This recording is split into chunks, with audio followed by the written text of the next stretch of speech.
దేవుడు నిన్ను ఒక ప్రయోజనము కొరకు సృష్టించెను మరియు ఒక ఉద్దేశముతో సృష్టించెను. గర్భములో నేను నిన్ను రూపింపక మునుపే నిన్నెరిగితిని. ఇర్మియా 1:5. దేవుడు మనలను ఒక ఉద్దేశము కొరకు సృష్టించెను. 1. మనము మన ప్రభువును రక్షకుడైన యేసుక్రీస్తు స్వరూపములోనికి మార్చబడుటకు. 2. యేసుక్రీస్తు యొక్క ప్రేమ, దయ మరియు మంచితనమును ప్రకటించు లేక కనపరచు ఒక ప్రకాశవంతమైన వెలుగుగా మనము ఉండుటకు. 3. దేవుని యొక్క శక్తిని మరియు ఆయన మహిమను మోయుచున్న క్రీస్తు రాయబారుల వలె ఉండుటకు. దేవుని సేవకు తన్ను తాను సమర్పించుకున్న ప్రతి ఒక్కరిని దేవుడు వాడుకుంటాడు. సమర్థవంతమైన తలాంతులుగల మరియు పలుకుబడిగల వ్యక్తుల కొరకు కాదు దేవుడు చూస్తున్నది, కేవలము తనకు అందుబాటులో ఉన్నవారి కొరకు ఆయన చూస్తున్నాడు. నిన్ను నీవు ప్రభువునకు అప్పగించుకునుము మరియు ఆయన యొద్ద నుండి గొప్ప కార్యముల కొరకు ఎదురుచూడుము. అప్పుడు ప్రభువు నిన్ను నీవు ఊహించని రీతిగా మరియు నీవు ఎప్పుడు తలంచని విధముగా ఆయన నిన్ను వాడుకుంటాడు. అప్పుడు నేను ఎవని పంపెదను? మా నిమిత్తము ఎవడు పోవునని ప్రభువు సెలవీయగా వింటిని. అంతటా నేను చిత్తగించుము, నేనున్నాను, నన్ను పంపుము. యెషయా 6:8. మనలో ప్రతి ఒక్కరము దేవుని నుండి ఒక ప్రత్యేకమైన పిలుపును కలిగియున్నాము మరియు మనము మాత్రమే దానిని సంపూర్తి చేయగలము. నీ యొక్క పిలుపును నీవు తెలుసుకున్నావా మరియు దాని సంపూర్తి చేసి ఉన్నావా? గిద్యోను వలె మనము పలుమార్లు మన పట్ల మనము సందేహము కలిగి ఉంటాము లేక పరిస్థితుల చేత బంధింపబడి ఉంటాము. నీ విధానమును మార్చుటకు ప్రభువునకు అనుమతినిమ్ము. నీ పిలుపును క్రియాశీలముగా చేయుము. అప్పుడు గమనించు, దేవుడు నీ జీవితంలో చెలరేగిన తుఫానును తన మహిమార్థమై ఒక కథగా మారుస్తాడు. యేసుక్రీస్తు కొరకు జీవించుడి మరియు దేవుని సంకల్పములను నెరవేర్చుడి. దావీదు తన తరమువారిలో దేవుని సంకల్పమును జరిగించెను. అపో కార్యములు 13:26.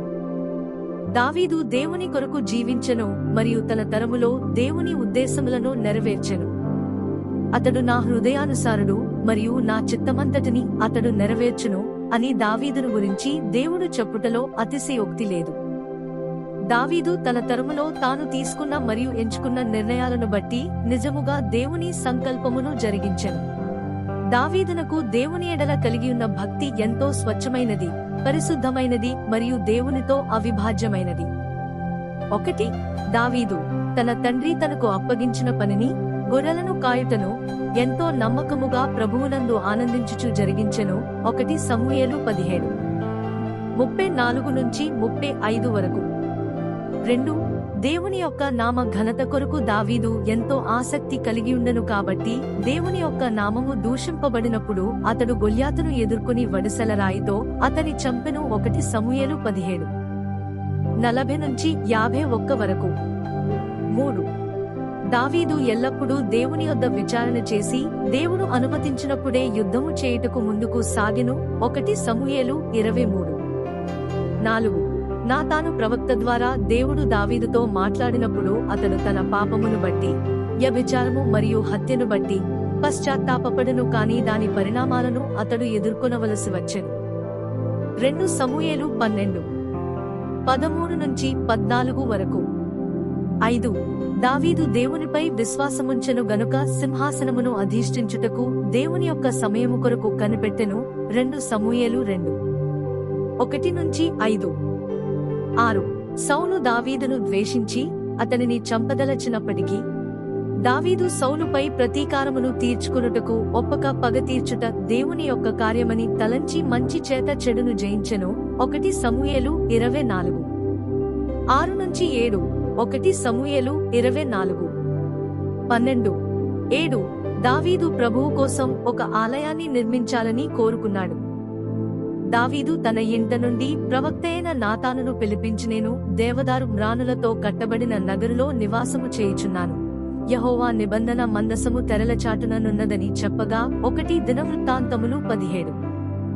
1. కానీ దేవునికి వేరే ప్రణాళికలు ఉన్నాయి మరియు దావీదు కుమారుడైన సొలొమోను ఆలయాన్ని నిర్మించాలని కోరుకున్నాడు.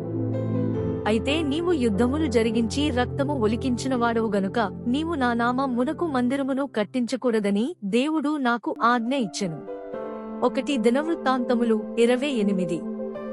3 అప్పుడు కూడా దావీదు ప్రభువు వాక్యాన్ని అంగీకరించి ప్రభువును స్తుతిస్తూనే ఉన్నాడు. దేవుని మందిరము మరియు ప్రభువు వాక్యము కొరకు దావీదు ఎంత గొప్ప ఉత్సాహాన్ని కలిగి ఉన్నాడు. అతడు నా హృదయానుసారుడు మరియు నా చిత్తమంతటిని అతడు నెరవేర్చును అని దావీదును గురించి దేవుడు చెప్పుటలో అతిశయోక్తి లేదు. దావీదు తను ఎంచుకున్న ఎంపికలన్నిటిలో దేవుని ఉద్దేశమును నిజముగా జరిగించెను. మనకు ఉన్నది ఒకే జీవితము కనుక దేవుని కొరకు జీవించుటకు మరియు దేవుని సంకల్పమును జరిగించుటకు ఉత్తమమైన వాటిని, సరైన వాటిని మనము ఎంచుకొనవలెను. మనుష్యుల యొక్క మెప్పును మరియు ఘనతను పొందుకొనుటకు ప్రాకులాడవద్దు. దావీదు వలె యేసుక్రీస్తును వెంబడించుడి, ఆయనను అనుసరించుడి మరియు దేవుని యొక్క మెప్పును పొందుడి.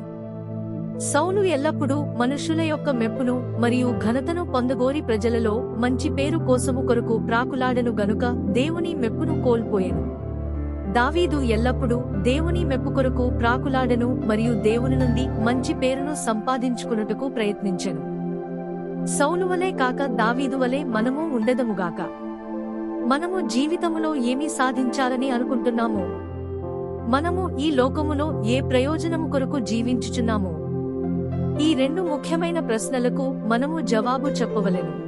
దేవుని సంకల్పములను నెరవేర్చుచు ఆయనను సేవించుచు బ్రతుకుట అత్యంత ప్రధానమైనది.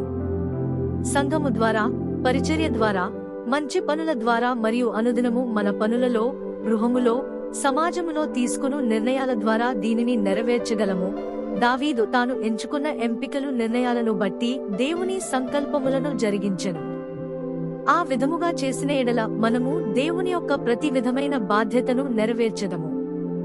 మనము దేవుని కొరకు జీవించవచ్చు లేక మన కొరకు మనము జీవించవచ్చు లేక అపవాది కొరకు జీవించవచ్చు. మనము మన కొరకు లేక అపవాది కొరకు జీవించినప్పుడు ఎన్నడూ మనము సంతోషముగా ఉండలేము. అంతేకాకుండా మనము చేయనదంతయు బాధాకరముగా మరియు అర్థము లేనిదిగా ఉంటుంది. కాని మనము యేసుక్రీస్తు కొరకు జీవించుచు సంఘము ద్వారా, దూర ప్రాంత పరిచర్య ద్వారా, మంచి క్రియల ద్వారా, వ్యక్తిగత పరిచర్య ద్వారా మరియు మన ఇంటిలో, పనిలో, సమాజములో మనము తీసుకునే నిర్ణయాలను బట్టి దేవుని సంకల్పమును నెరవేర్చినట్లయితే అది మనకు మితిలేని సంతోషమునిచ్చును. ఆయన కొరకు మనము చేయు చిన్న చిన్న విషయములు కూడా మనకు ఎంతో సంతోషమును కలిగించును. దేవుని కృప మరియు సన్నిధి మన చుట్టూ ఆవరించియుండును గనుక మన హృదయములు శాంతితో నిండియుండును. కాబట్టి మనమందరము దేవుని సంకల్పమును నెరవేర్చుచు యేసుక్రీస్తు కొరకు జీవించదముగాక. మరియు మనము ఈ లోకమును విడిచిపెట్టు సమయము వచ్చినప్పుడు మన తరములో మనము కూడా దేవుని కొరకు జీవించాము మరియు దేవుని సంకల్పమును నెరవేర్చామనే ఒక సంతృప్తితో మరియు నిశ్చయతతో మరణిస్తాము. హల్లెలూయా. మన జీవితాలలో సరైన నిర్ణయాలు తీసుకొనుచు యేసుక్రీస్తును సేవించుచు దేవుని సంకల్పములను నెరవేర్చులాగున మన ప్రభువైన యేసుక్రీస్తు పరిశుద్ధాత్మ ద్వారా మనకు సహాయము చేయునుగాక. ప్రభువైన యేసుక్రీస్తు మీ అందరినీ ఆశీర్వదించునుగాక.